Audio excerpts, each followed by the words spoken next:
Tonton video ini sampai selesai agar Anda tidak gagal paham.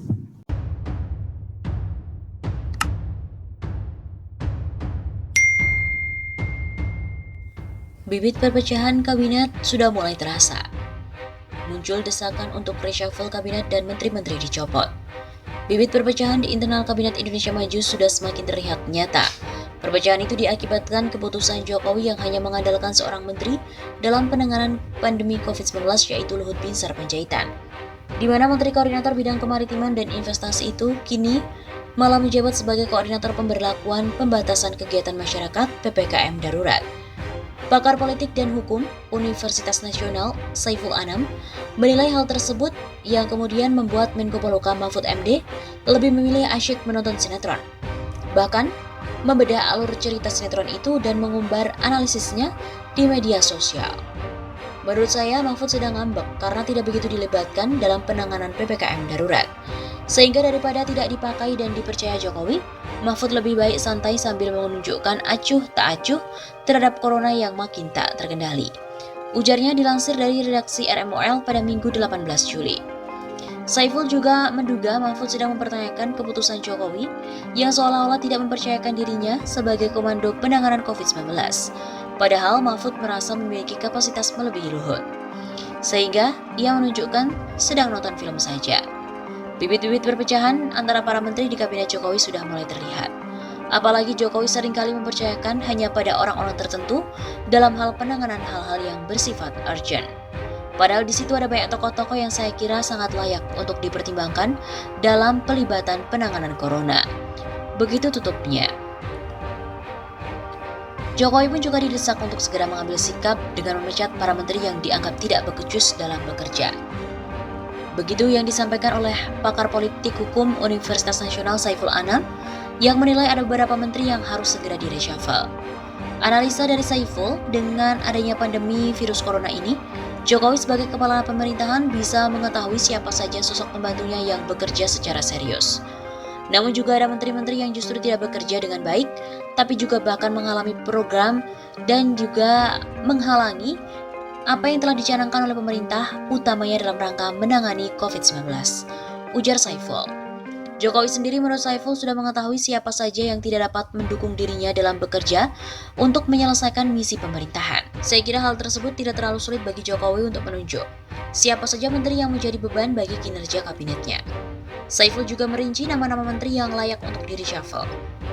Mereka diantaranya seperti Luhut Binsar Panjaitan, Muhadjir Effendi, Mahfud MD, Sri Mulyani, Erick Thohir, Bahlil Lahadalia, dan Johnny G. Plate. Sebenarnya pemerintahan ini dapat dikatakan kurang maksimal dalam memberikan pelayanan pada masyarakat. Misalnya, kata Saiful, Mahfud MD malah menonton sinetron yang seharusnya tidak dipublikasikan di saat rakyat tengah berjuang.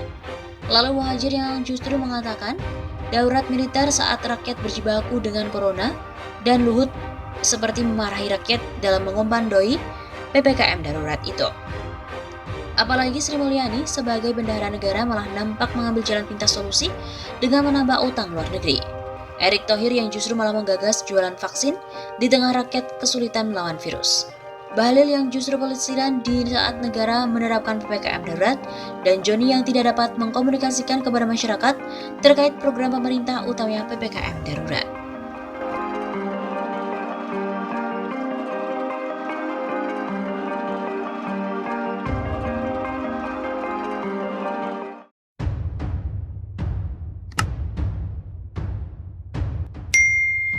Diduga ada permainan mafia vaksin, Istana disarankan ungkap ahli yang rekomendasi Sinovac. Rezim Jokowi harus membuka kepada publik sosok ahli di bidang vaksin yang ada di belakang penggunaan Sinovac, di mana berujung kritik dari media asing.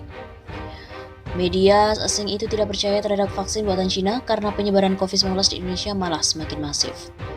Begitu tanggapan pakar politik dan hukum Universitas Nasional UNAS Saiful Anam atas adanya pemberitaan media asing yang menjadikan Indonesia sebagai contoh dalam penggunaan vaksin Sinovac, karena tetap membuat orang yang divaksin justru terpapar COVID-19. Saya kira Istana Negara harus membuka pada publik siapa ahli di belakang vaksin Sinovac. Jangan-jangan ada permainan mafia vaksin di belakang ahli yang merekomendasikan vaksin Sinovac di Indonesia.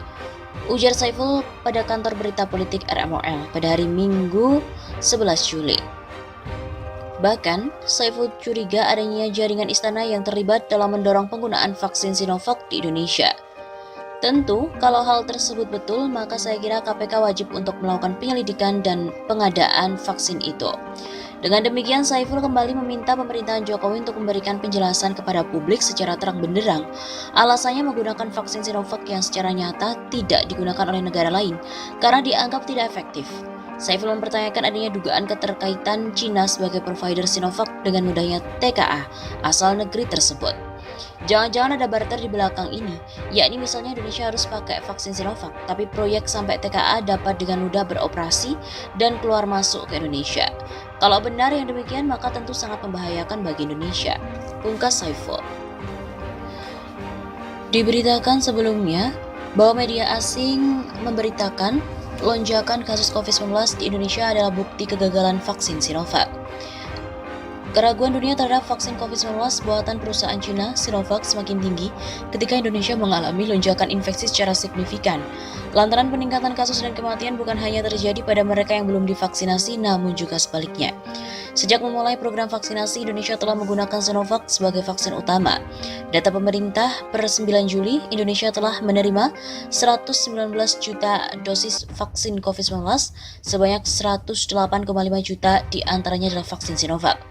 Sementara sekitar 8,2 juta dosis adalah vaksin AstraZeneca dari fasilitas COVAX, 1,5 juta dosis vaksin Sinopharm, 998.000 dosis vaksin AstraZeneca dari Jepang, dan 500.000 dosis vaksin Sinopharm dari Uni Emirat Arab.